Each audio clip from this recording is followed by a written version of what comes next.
I recently finished the program Rooted, which I loved, and thanks to Casey.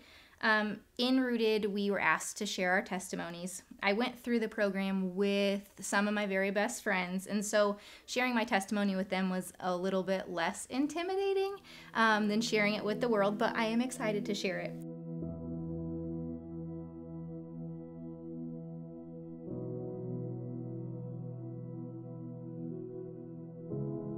I grew up an only child in Carlsbad, California with my mom and seeing my dad for visits often. And honestly, I simply just heard nothing about faith. We weren't believers, we weren't non-believers.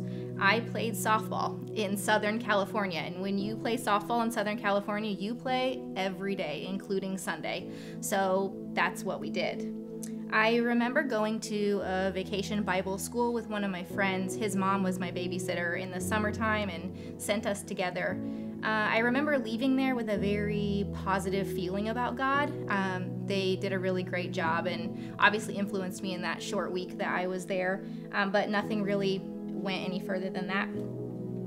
I moved to Jacksonville when I was 10. I moved in with my granny and my grandpa, and I lived there. Again, not non-believers, not believers, just kind of, it wasn't discussed, wasn't talked about.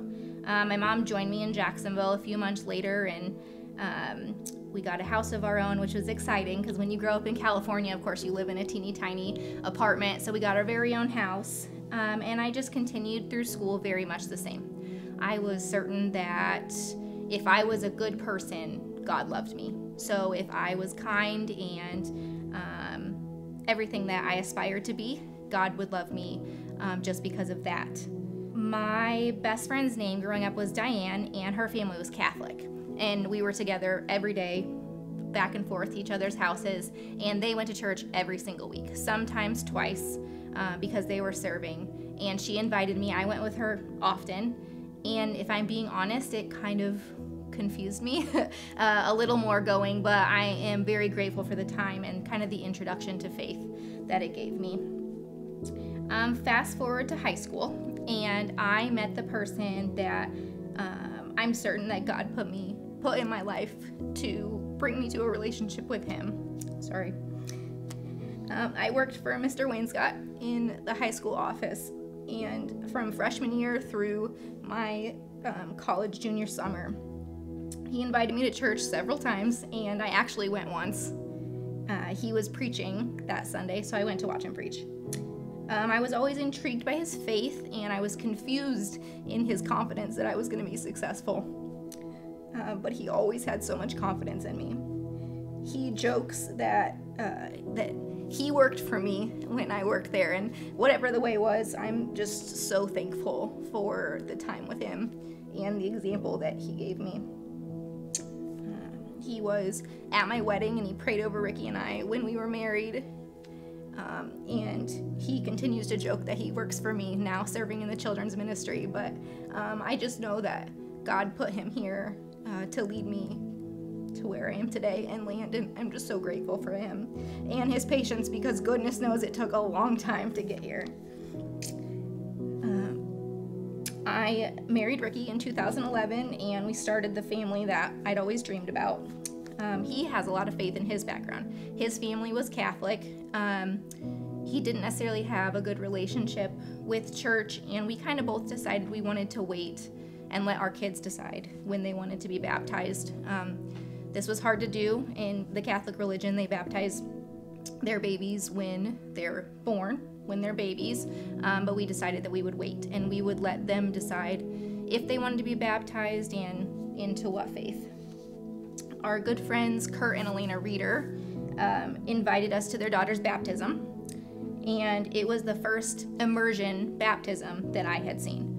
It was my first time here, and I remember this amazing feeling when I walked out, and I guess I kind of left chasing that feeling, but I didn't really understand fully what the feeling I was looking for was. And Ricky and I began attending church every single Sunday from there on out, because I knew the feeling was here. I knew that it was something that I wanted, but I just needed to be here on Sundays. And if I'm being honest, I wanted my kids here. The children's program was fantastic. I loved that they prayed, something that I hadn't done with them, and something I knew if I was going to be the mom I wanted to be. I wanted them to have faith. I wanted them to know God. And so we started coming every single Sunday. On one of those Sundays, Perry played the song Bring It All to the Table.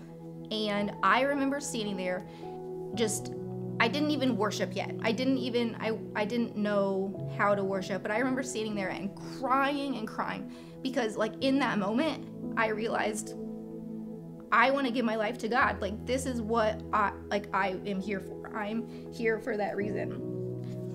And sorry, I'm gonna cry the whole time. But it's funny, I didn't do it right away. So I didn't give my life to him right away because I think I didn't feel worthy. I think I felt like I needed to learn more. I needed to be a better person before I was worthy of God's love. And when I learned of the job of the children's pastor, I laughed at Shane. He has told this story numerous times, but when he approached me and knew I was the person for the job, I laughed and I just said, Shane, I'm not worthy of this job. But I believe, again, God put Shane here. He put Shane here to show me that I am worthy, and God loves me no matter what. So Shane and this amazing job just landed me where I needed to be. I need to be in the house of God every day. I need to be here reading my Bible. I need to be here worshiping, because this feeling is like none other than I can explain. I'm very literal. I'm a studier, I'm a teacher, and none of this makes sense written down. So when I read the Bible, the way it touches my heart is different than any textbooks I've studied. It's so amazing. So I was baptized with my daughter, with my oldest daughter, and my relationship with God just continues to grow stronger as I'm here every day. And if you haven't experienced it, I promise to you there is nothing like it.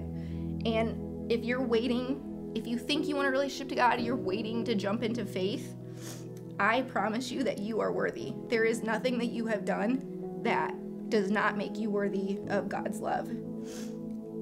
And that brings us to now.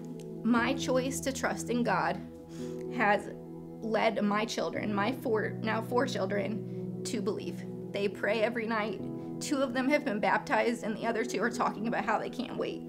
And I pray every day that they will continue their relationship with God and really be proud of it, and they can even spread to their friends how much God loves them. And yeah, that's it. I don't know how else to end a church, but that's all I have.